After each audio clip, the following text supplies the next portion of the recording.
On the surface, Dorothea Puente looked like the kind of woman you would trust without hesitation. She was small, elderly, soft-spoken, and often seen wearing warm sweaters and gentle smiles. Neighbors in Sacramento, California, knew her as Grandma. She baked cookies, spoke kindly to strangers, and ran what appeared to be a safe haven for the forgotten, an old Victorian boarding house for the poor, the disabled, and the elderly. But beneath that grandmotherly exterior hid one of the most disturbing serial killers in American history. This is the chilling true story of Dorothea Puente, the woman who turned care into cruelty, kindness into manipulation, and a home into a graveyard. A house that promised safety. In the 1980s, Dorothea Puente owned a boarding house at 1426 F Street in Sacramento. It was advertised as a place of safety, a quiet home for people who had nowhere else to go. Many of her tenants were disabled, mentally ill, homeless, or struggling with addiction. Most had no family, no one to check on them. And Dorothea knew that. She helped them apply for government assistance, Social Security, and disability checks. To outsiders, she looked like a saint, an elderly woman caring for society's most vulnerable. But what no one realized was that Dorothea was stealing every dollar they received.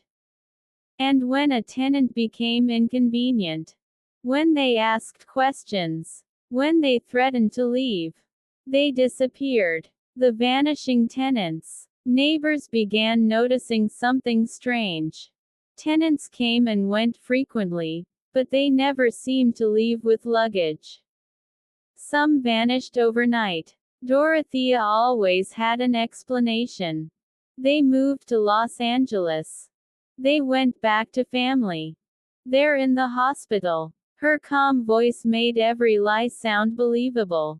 But behind the house, in the garden where flowers grew unnaturally well, the truth was buried.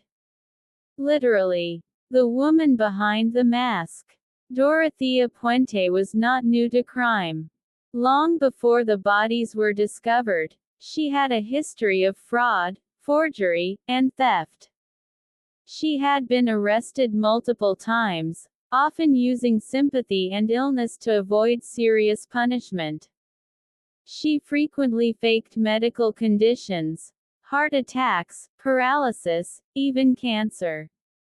She learned how to manipulate people. She learned how to lie convincingly. She learned how to play the role of a harmless old woman. And she perfected it. A death that changed everything. In 1988, one tenant stood out. Alvaro Montoya, a mentally disabled man who lived in Dorothea's house. One day, Dorothea reported him missing. But police noticed something strange. Montoya's Social Security checks were still being cashed by Dorothea. When officers questioned her, she claimed Montoya had gone on a trip. But her story kept changing. Suspicion grew, and police decided to search the property. What they found would horrify the nation. Digging up a nightmare. As investigators began digging in Dorothea's backyard, the soil gave way to something far worse than dirt. A body. Then another. And another. 7 bodies were eventually found buried beneath the house and garden. Wrapped in plastic. Stuffed into shallow graves. Some had signs of poisoning. Others had been strangled. All of them were her tenants. People who trusted her. People who believed she cared.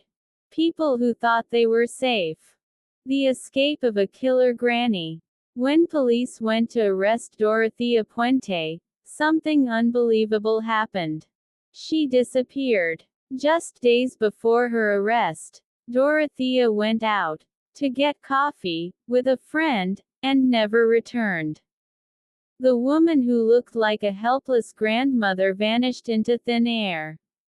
For weeks, America watched as news outlets searched for the granny serial killer. Finally, she was found in Los Angeles, casually eating at a bar. Calm, relaxed, as if nothing had happened.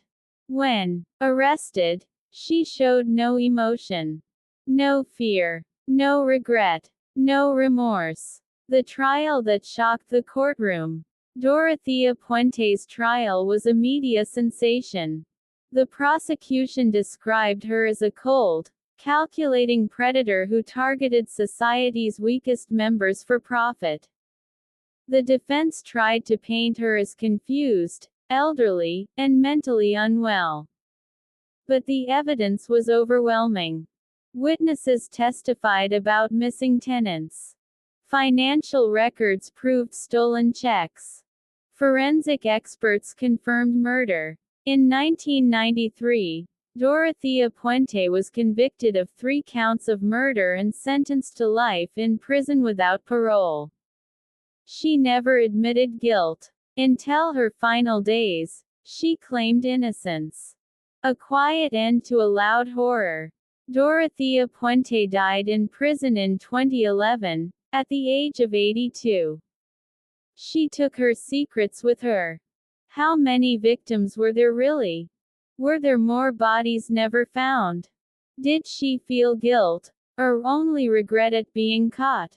Those questions remain unanswered. Why this story still haunts us. Dorothea Puente's story is terrifying not because of violence alone, but because of betrayal. She wasn't a monster hiding in shadows. She was a smiling grandmother, a trusted caretaker, a woman people believed in.